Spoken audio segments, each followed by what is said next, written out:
It's the nation's favourite antiques experts. Yes, a good weight. And it smells. Oh, steady, behind the wheel of a classic car. Good morning, my lady. Good morning, Parker. And a goal to scar Britain for antiques. Whoopsie. Come on. The aim to make the biggest profit at auction. But it's no mean feat. They'll be worthy winners. And valiant losers. Will it be the high road to glory? It's about winning. Or the low road to disaster? Pop, pop. This is the Antiques Road Trip. Oh, yes. Hey, I put some new shoes on and suddenly everything's right. Welcome back to glorious Scotland, where Stephanie Connell and Philip Searle are continuing their crusade for profitable collectibles. You're looking very Audrey Hepburn this morning. Am I? Breakfast at Tiffany's. Breakfast in Scotland, though. Yeah. They're cruising Caledonia in an equally glamorous 1966 Jaguar Mark II. Square sausages, don't they? Do they? Well, while we're in Scotland, you've got to try square one. Sausages, absolutely right. Food is one way to Philip's heart, the other's antiques. What I think is interesting is we're in Scotland. I tried to buy with a bit of a Scottish theme, and so did you. Yes. And do you think it worked or it didn't work? Well, it definitely worked for you to some degree. Indeed it did. Steph started with £200 and after the last leg has £198.44. While Phil, who started with the same sum, now has a respectable £378.10 to spend. I had a bit of luck, didn't I, really? I think it's good taste rather than Well, I luck. don't know about that. What did you just say? Good taste. Well, I've got good taste. Yeah? The girl's deluded. Really? Yeah, I think Could so. you say that again, just so the nation hears it, because I'm sure they'll write in and dispute it. Yes, not your usual fan mail, Phil. This pair kicked off in Cumbria and ventured through the Lake District before crossing into Caledonia. They'll be exploring more of Scotland before swinging back south to their journey's end in County Durham. Later they'll traverse the Scottish borders to reach an auction showdown in Hamilton on the outskirts of Glasgow. But the first stop for our two trippers is the town of Inverkeithing, to be found on the Firth of Forth in Fife. Try saying that after a cheeky dram. Fleming's Furniture and Antique Centre has been a family business for 40 years. What treats are in store here? Ready for a shop? Absolutely right.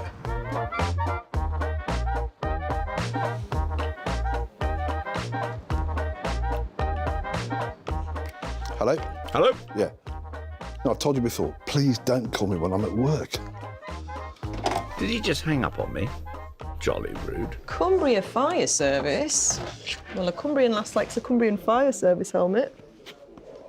Very cool. I like this. I might wear it for shopping.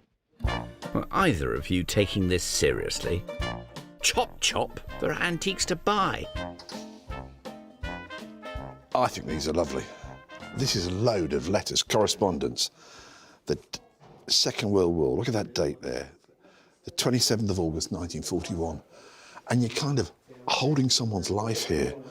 This person might have gone on to win a VC or, become famous in politics or who knows. But what is in these envelopes is going to tell a story. It's all about someone's life. And actually, there's nothing in any of them. All it is a load of empty envelopes. How bizarre. Do you know what? There's only the antique trade that could sell you empty envelopes. But nonetheless, they're from the Second World War, and someone who collects that sort of thing might just have an interest for them. But not one for you today, eh? What I like about coming to different antique shops in different parts of the UK is that you always find things that relate to that particular area. Now, in this case, it's Weemsware. Weems is made, or traditionally was, not very far away from here, and it's a Fife-based item. Very collectible.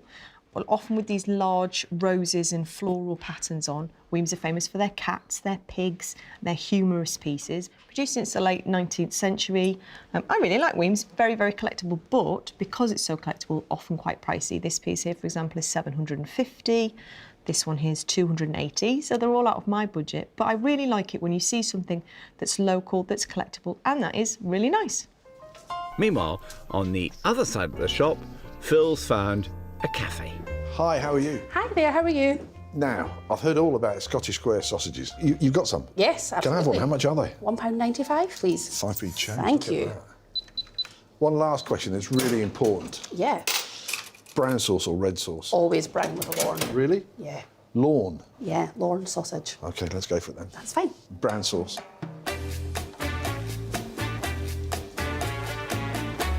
Look at that, with brown sauce on it. So this is my square sausage. That's your Lorne sausage roll. Enjoy. I'm gonna have a look at it first. Well, I'm gonna give that a go, thank you. Bye.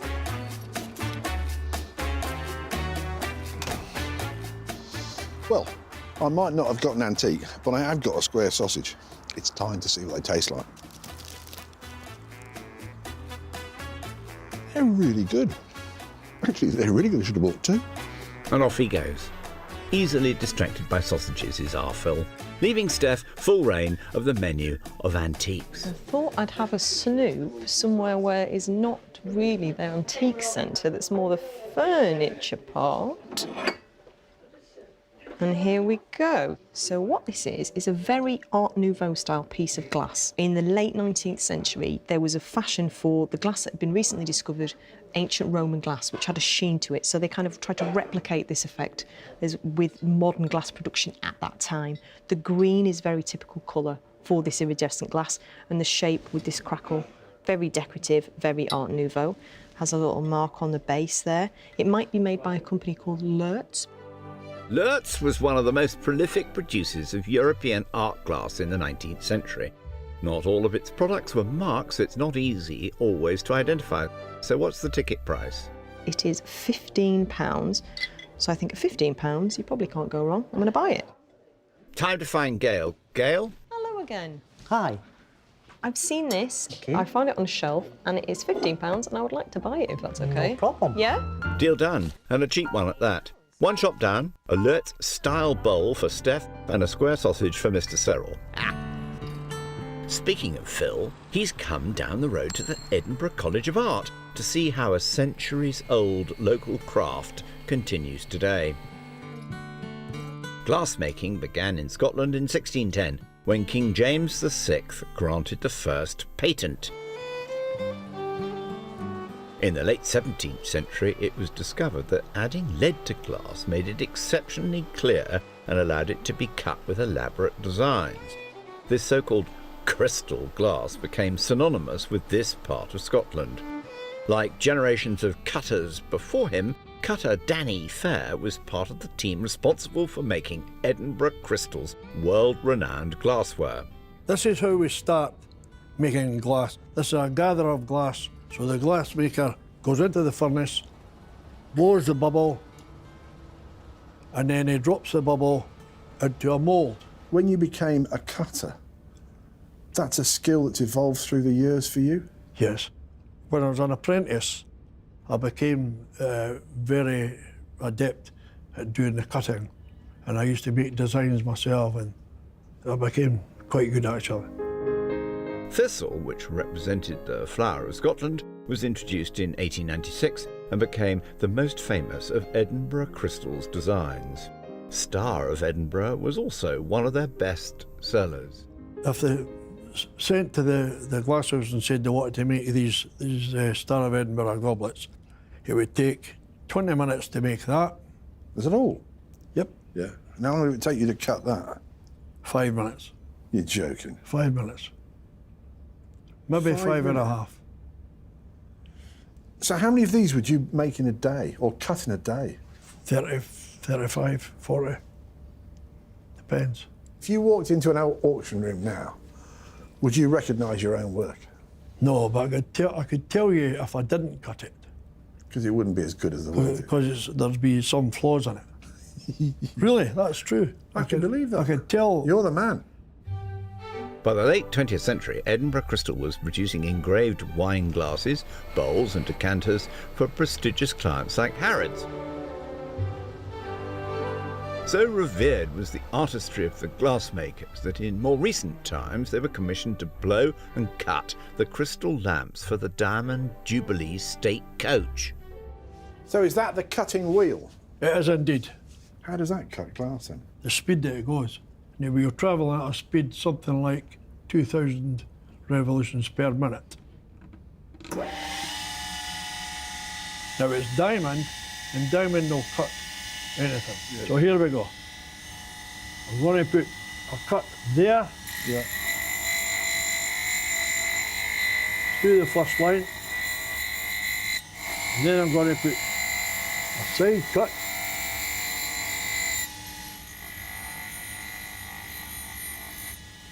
And another side cut.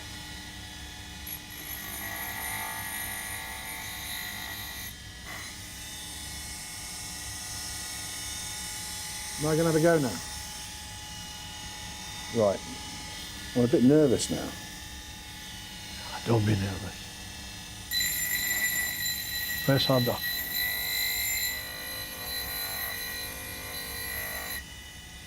Oh.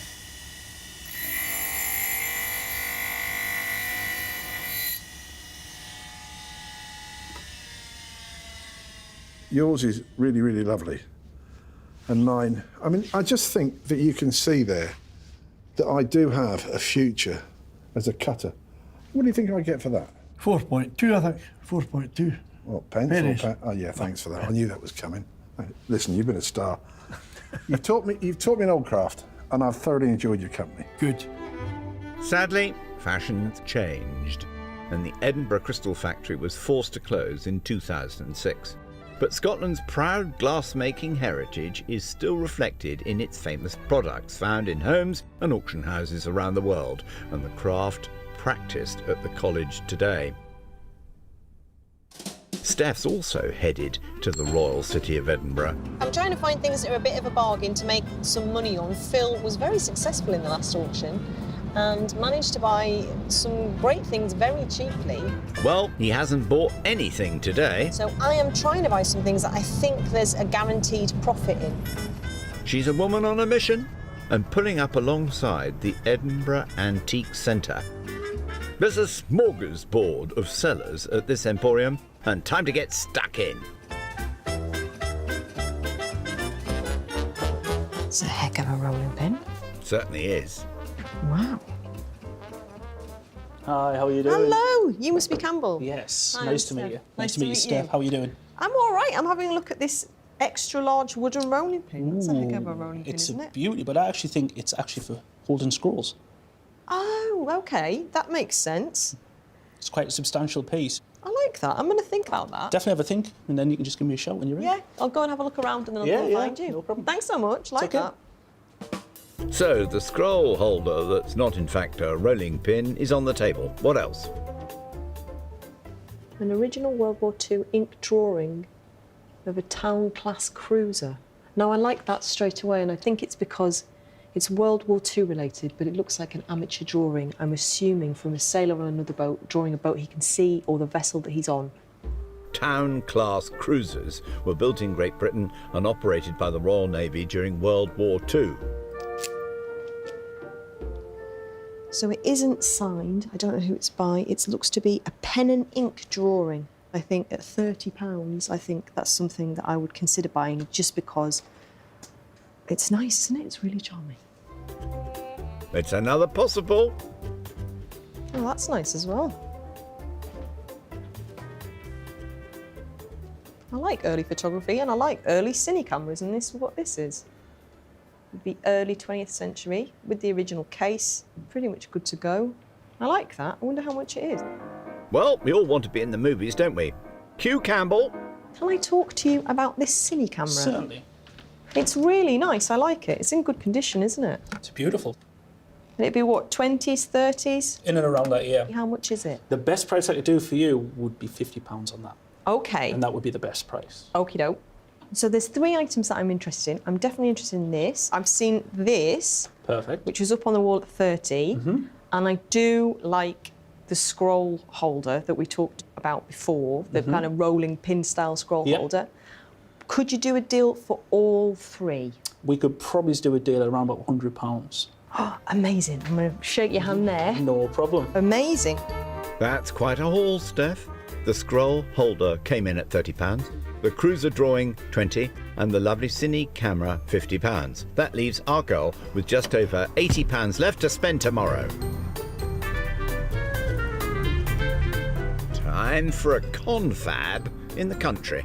It is fabulous countryside, isn't it? It's really pretty. Have you ever thought about doing poetry, Steph? Me? Yeah. No. I must go down to the sea again, to the lonely sea and sky. I left my vest and pants there. I wonder if they're dry. The next poet laureate. A lot of people have called me a bard. At least I think that's what they said. Yeah. Let's leave it there, shall we? Nighty-night, you two. Morning. The cloud has descended on Caledonia and there's a chill in the air. We haven't seen a single other car. I'm rather disconcerted that there's only you and I here. Yeah. You're not a mad axe woman, are you, Steph? Well, what day is it? No, not No. today. Thank Not the Lord today. for that. Only at the weekend. Thank your lucky stars it's not, Philip. Steph had a shopping spree yesterday, buying Alert's star glass bowl, scroll holder, cine camera and drawing of a cruiser, leaving her with just over £80. I like this, I might wear it for shopping. Phil didn't buy a sausage in his first shop. Actually, that's all he did buy. That means he's still got just under £380. They're really good. I've never had a square sausage before. I think they're an acquired taste, mine. Are they? Yeah. Time to get back to business. Phil's got some work to do. So You where can are do some bargaining. Steph, that's not funny. She's got quite the repertoire, hasn't she? Having dropped Steph off, our man behind the wheels headed to North Berwick. The harbour here, built in the 12th century, was originally a ferry port for pilgrims travelling to St Andrews. Philip's here to take a voyage into Charles Brattisani Antiques, which specialises in continental furniture and decorative arts.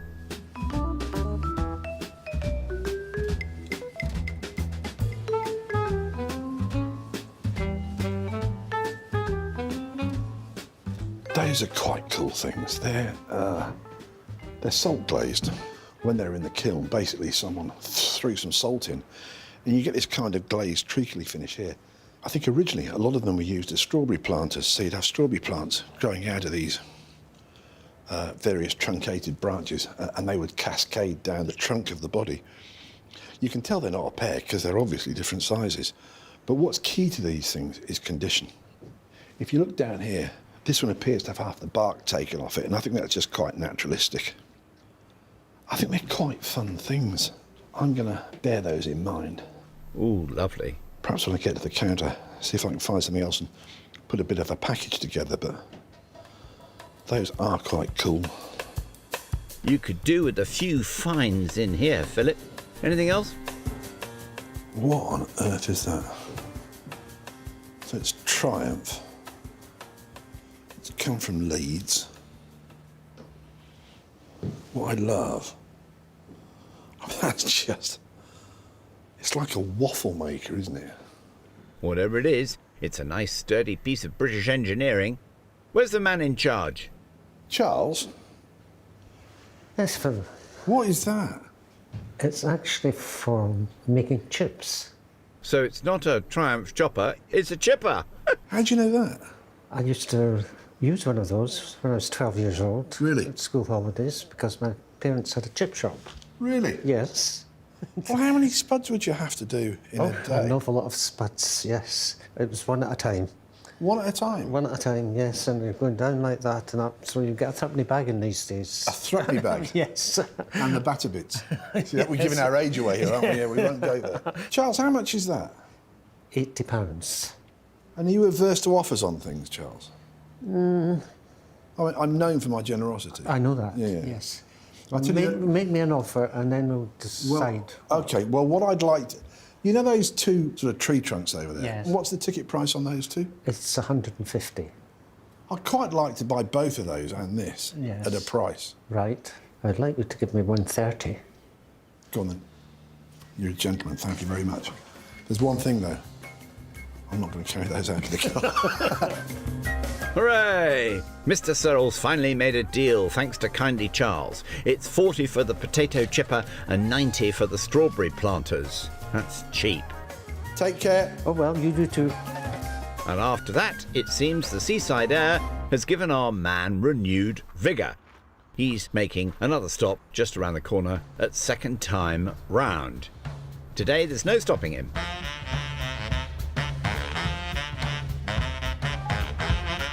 Oh, is that one of Danny's? Do you know, it really is a case of hammer the mighty fallen. That's a long case clock or a grandfather clock. I would think that's about 1820, something like that. If we open the case up, we've got two big heavy lead weights. Just look at that pendulum swinging. And the pendulum's actually painted, which is lovely. Just listen to it now. So yesterday, these things were worth between £500 and £1,500, and now people just don't want them. So why am I thinking of buying it? Well, I think there's still a place for them. It's a Glasgow maker, so it's quite nice to buy a Scottish clock. But I don't know how much the price is, and no price ticket on there. You need to make a profit, remember, Phil. What's the damage, Keith? Can that be bought for about 110 or 20 quid? No, I need a wee bit more than that. If I bid you 130, would you take that for it? Can you come near 150 now? I'll do you 135 and shake your hand. Well, it has been there a while. They're not easy to sell. Time flies, doesn't it? OK. You're a gentleman, OK, £135. you can have it for that, yes. You can have it for that. Phil's taking a risk on the beautiful grandfather clock. Let's hope it pays off. He's just got to get it to the auction in Hamilton, one way or the other.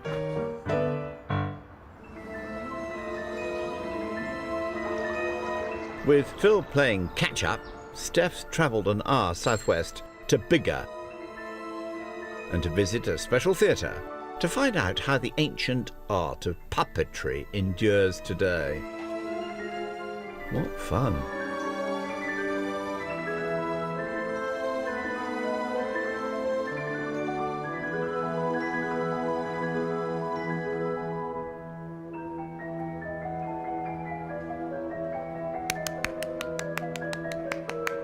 Hello there.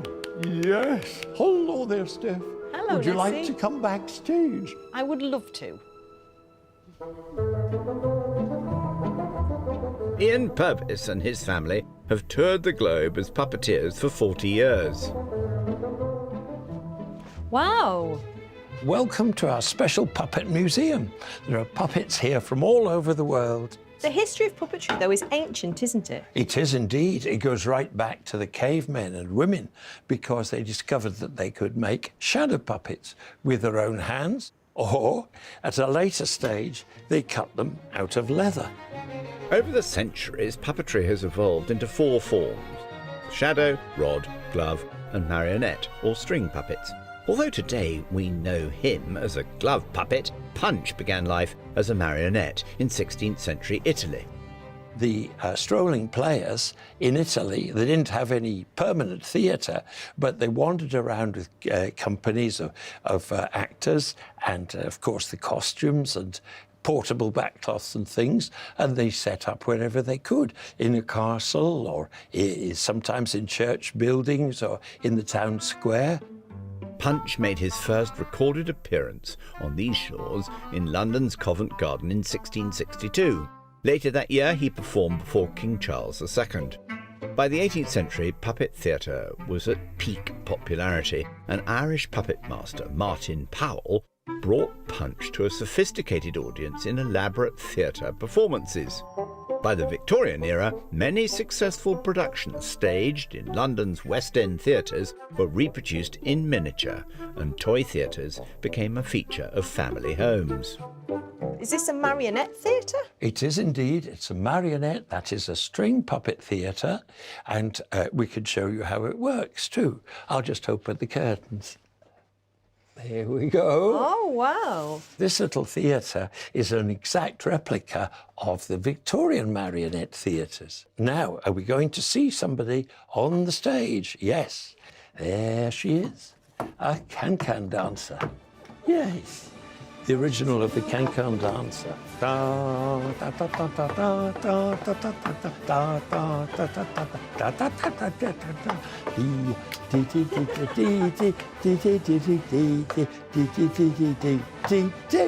Is she original? She's Yes, that is an original Victorian puppet. She's been kept in that condition very well. She's better preserved than a lot of our Victorian puppets. Right, now, Steph, it's your turn. Up you go. OK. This is exciting. Hello there, Master Puppeteer. There we are, that's your go.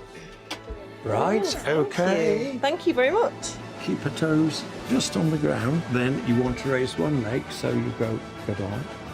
Yes. Up and down a bit more. In the 20th century, marionettes enjoyed a revival in children's television shows like Thunderbirds and Sesame Street, and the traditional art form is still used in theatre and film today. Meanwhile, Phil's hoping to pull some strings and find an antique or two in the exotic-sounding La Manca near West Linton. He's visiting a farm that's also home to Junk Shop Antiques, and it's only been open for 5 weeks. Hi, I'm Phil. How are you?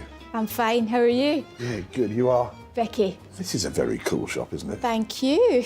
Well, I tell you what, I'm going to start by the front door and work my way around, if that's all right. Sounds like a plan. I think this looks like Steph. Doesn't it? Don't you think that looks like Steph? Not really. Do you know what? If Steph wanted to learn about puppets, she should have come and seen me. I could have taught her all there is. Back to business, please, Phil.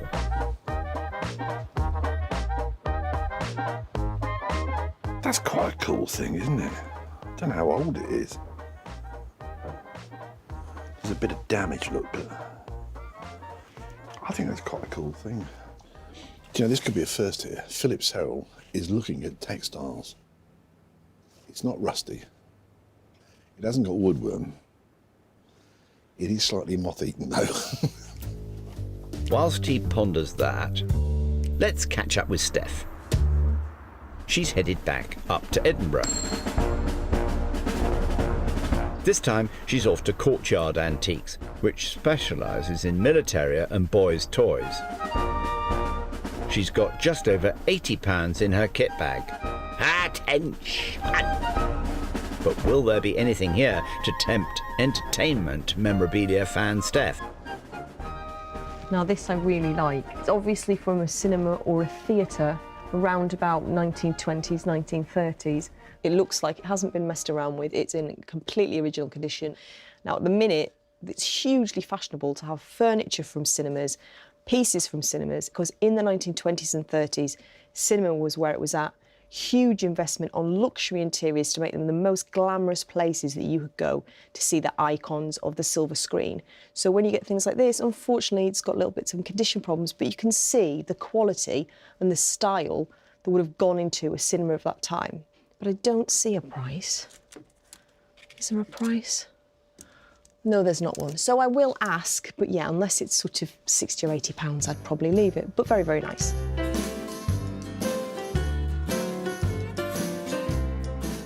It's my last shop before the auction, so I've got a little bit of money left. But there's a lot going on in this shop, a lot of items. I've seen a lot of things that I like, and everything that I've looked at has been over my price by quite a long way.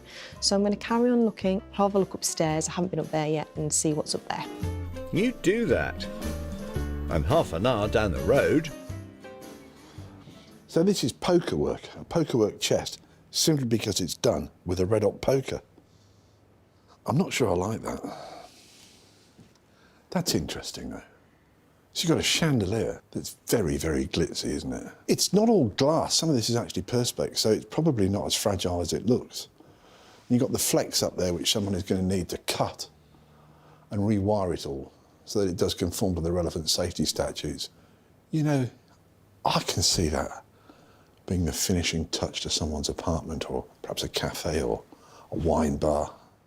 Time to find Vicky. Have you seen anything you fancy? Yeah, I have. Yeah. Good, good. I mean, I'm so far out of my comfort zone here. Uh-huh. Because I quite like your chandelier. And I think that I keep saying that you don't sell antiques anymore, you sell a look, don't you? Certainly got a look. Yeah, it has got a look. And what's the best you can do that for? You got your eye on anything else, Phil? I quite like that shawl thingamajig, what's it? Throw. If I bought the chandelier and the quilty thing, whatever it is, Yeah. what could you do those for? 80 quid the pair. That's the death. You're an angel. Thank you very much. It's the final shop for Phil and his final 2 buys in the old bag. He's just got to get past young gatekeeper Lottie. Are you the purse holder? Go on then, look at that look, eh? Count it. Hey! It's so you The Regency style chandelier for £60 and 20 for the Indian style throw. Good job. Back in Edinburgh, Steph should have had a good rummage by now. That's quite nice. This is a vintage sign, looks continental. This kind of colourway is normally French, but I'm not British, more sort of continental, might be French, might be Belgian. I like vintage signs because they evoke a place and they bring you to that place at that time. If you look at old British street signs, the font was slightly different, the shell was slightly different. Good thing to check with signs is condition. So with the signs, once the enamel goes, they can start to go rusty. And then once they're really rusty, they can get holes in. And you want to get them in as good a condition as you can. If the sign's particularly rare, that might not bother you. But I think with a sign like this, you want to make sure it's in as good a condition as you can. If they're in too good a condition, beware, because it might be that they're replica, not genuine, and there are lots of fake signs on the market. The ticket price is £55. Where's owner Lewis hiding? Ah, there he is. Hi. Hi, how you doing? I'm good, how are you? Yeah, good, thank you. I've been all around your lovely shop. You've got lots and lots of things to see. It's difficult to even see what's here. There's so much stuff. I've seen 2 things that I like. The first thing was the theatre board that's over in the other side of the room, but I'm pretty sure I'm not going to be able to afford it. There wasn't a price on it. Could you give me an idea how much it is? 180. Yeah, I was right. I can't afford it. The other thing I've seen is this sign here, which I like. What could be your best price on it? 25. 25? Deal. That's brilliant. That's great. Thank you very much. And with that, Steph's made her final purchase of the day and of this leg. Time for a rendezvous. If you could have been any puppet person, who would you have been? Lady Penelope. I could be Parker. Yes, my lady. Couldn't I? Where to now, my lady? I don't know where we're going, Parker, so you'll have to find the correct direction. Yes, my lady. As our players bid the boarders bye-bye, it's time for some shut-eye. Good morning, folks. It's crunch time. Phil and Steph started this trip in Inverkeithing and made their way through the Scottish borders with a couple of pit stops in Edinburgh before hot-footing it to Hamilton. Now they've revved up for the auction at L.S. Smiley & Sons. You excited? Yeah, you? I'm really excited to see what my chandelier makes. Are you? Why? It's an acquired taste. One woman's trash is another's treasure. Steph shelled out £140 on 5 lots. Amongst them, this cruiser drawing. But can it make waves here, Phil? I really like this. A little sketch of a warship. Do you know what? It's not signed. That might just hold it back. I'd give £20 to £40 for it, but without that signature, could make a tenner. After a slow start, Philip has also ended up with 5 lots that cost him £345. I think Phil's been really clever here. He's bought a long case clock, entirely Scottish themed, with a Glasgow maker, and we're in the Glasgow area. He only paid £130, so it was a bargain, and there's definitely a profit in it. Time will tell. Ha ha. Auctioneer James Henderson is holding court today. Any standout pieces, James? The potato chipper, I think it's quite a quirky kind of lot. Got that industrial look, which people are looking for just now, we find. Could easily make, £40, £50 all day long. The lots, in the manner of lots bowl, The lots items do quite well, you know, art glass, you know, Art Nouveau kind of items do well here at Hamilton. I would imagine could possibly 60 to 80 pounds, something like that. Let's find out, shall we? We've got a bustling room today, as well as bids on the phone and the internet. This is a proper auction room. It's like being in the cattle market, isn't it? Yeah, I love it. It's time to get down to business. We're starting with Steph's cruiser drawing. 10 on bid, at 10 on bid 10, 12 now, at 12 at 14, at 14 16, at 16 18. You're off to the races now, look. At 20 bid 2, at 22. Go on, it's worth it. £2, at 22, any advance in that, at 22 bid 2, but 22 bid 2, well done, at £22. It's a modest profit, but a profit nevertheless. Oh well, hasn't completely sunk yet. No, nearly. Sink boats. Yeah, I get it. I just chose to ignore it. Now the moment of truth for Phil's Regency-style chandelier.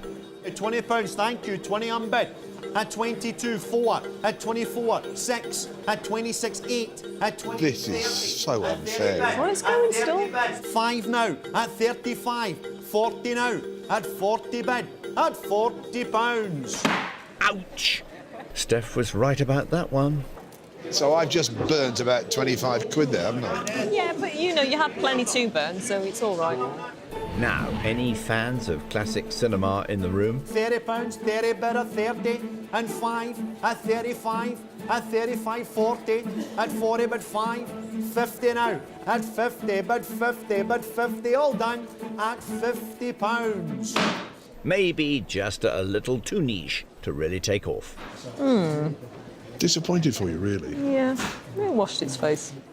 It's Philip's Indian-style throw next. £12 online, at 12 on bid, 12 online, at 14, at 14.60, at 16.80, at 18, and 20, at 20 bid, 2 now, at 22, 4 now online, at 24, 6 now, at 26, at 28, fresh bidder, 30 now, at 30 on bid, at 30 bid, 30, all done, at £30. That's a nice little profit. Well done. Should have dropped off at the laundrette first. Up next, has anyone got any scrolls lying around? Bid at 10, 10 on bid, 10 at 10 on bid, at 10 on bid, 10 at 12, 14, 16, 18, 20 now, at 20 bid 20, at 20 bid 2, at 22, at 22 4, at 24 6, at 26, at 26 bid, at 26, and 8 now, at 28, 30 now, at 30 bid, at 30 bid 30, all done, at £30. Oh, Steph, you're not going to catch up at this rate, girl. I think you're unlucky there, you know. I washed its face. Yeah. Do you know, I think it probably was a scroll holder, although I've teased you. Yeah. Yeah, I think it was too. I think they must have overheard me and they think it's a rolling pin too. Now, anyone with high ceilings, time for Phil's grandfather clock. 60 bid online, at 60, 70, 5, 80, 5, at 85, 90, 5, at 95, online at 95. 110 now, at 110, 120 in the sale room, at 120, 130, 140 online, 150 now, at 150, 160, at 160, at 160, 170. That makes me feel a bit better. Online, at 170, at 170, 170, 170, 170, 170, all done, at 170. Well, there's life in the old dog yet. The clock, that is. A little bit of profit. But it's bonkers, really, isn't it? Because it is a little bit of profit. It's a little bit of profit. Which is better than a little bit of loss. It is. Come on, Steph. Let's see what your continental street sign can do. 18 online at 18 bid, at 18 bid, at 18.20 sir, at 20 bid, at £20 a sign, and 2, at 22.4, at 24, at 66, at 26.8, at 28, oh, it's making a little profit. 30 online, at 30 bid, 35 now, fresh bidder, at 35, 40 now, at 40 bid, for the street sign, at 40. Do you think they know what it stands for, or what it is? I hope so. £40. That's a nice little earner. Yay! A little bit of profit. That's good. I'm happy. Now, anyone feeling chipper? Phil's potato cutter is next. £20, 20 unbid now, at £20, at 20 bid 2, at 22.4, at 24.6, at 28, at 28.30, and 5, and 40, at 40 bid, at 40 My money back, well, less commission. 45 now online, at 45, 50 bid, at 50 bid. Chips are getting dear, aren't they? 55 now, at 55. Inflation. At 55 at 60 now. At 60 unbid. At 65, 70 now. At 70 bid. At 70 bid. At 70 unbid. 75 online. At £75. Blimey, that's put him firmly in the lead. My flabber is absolutely ghasted. I can't believe that. I think that's awesome. Well done, you. It's Steph's last chance to secure a profit. Her Lurtz-style bowl. £20 for it now. 20 bid. At 20 unbid. At 20 do, won't it? Yeah, At will. 20 unbid. 2 now. At 22. At 22. That's better. 4 online. At 24.6. At 26. 28 online. At 28.30. At 30 unbid. Online again. At 30 bid. 5 now. At 35.40. At 40 unbid. 5 now online. At 45. 50 now. At 50 in the sale room. 55. At 55 online. That's making jolly good money, isn't it? 60 now. At 60 in the sale room. At 60. At 60 bid. 65 now. At 65. 70 now. At 70 bid. At 70 bid now. In the sale room at 70. 75. At 75 now. At 75 bid. At 75 at 5. All done. At £75. The auctioneer predicted that would do well. Good work, Steph. Yay, I'm happy. Top dollar, yeah. Now can Phil further extend his lead with his final lot, the Scottish strawberry planters. At 50 bid for them. At 50. At 50 bid 5. 60. 5. 70. 5. 80. 5. At 90. And 5. At 95. 100 online. At 100. 100. Here we go, you're in profit. At 100 online. At 100. 110. At 110, 120. The internet's taking them. 130. At 130 now. 140 online. At 140. At 140 bid. At 140. 150 now. At 150. That's a bit of a relief, really. 160. Online. At 160. Any advance at 160. At £160 online. Well, they're keen on strawberries in Scotland. It's another big win for our road trip veteran. What a brilliant auctioneer. He's done a really good job, hasn't he? Yeah. Time to go? Let's hit the road. Time for some sums, actually. Steph started this leg of the trip with just under £200 to her name. After auction fees, she's made a profit of nearly £38 today, so her stash stands at £236 and change. Phil's our winner for the third time in a row. He began this leg with almost £380 and with auction costs taken into account, made nearly £45 profit, which means he's got a healthy balance of around £420 for the penultimate leg. Well done. These road trips, it just flies past you the time, doesn't it? Yeah, it really does. Which must have been having a good time. Yeah, I think so. I'm sure so. Now, we're off to the coast next. Have you got your trunks? I wouldn't wish that on the British public. Next time on Antiques Road Trip, it's a right royal romp. You right, Mum? Very well, thank you. You can call me Philip. Philip.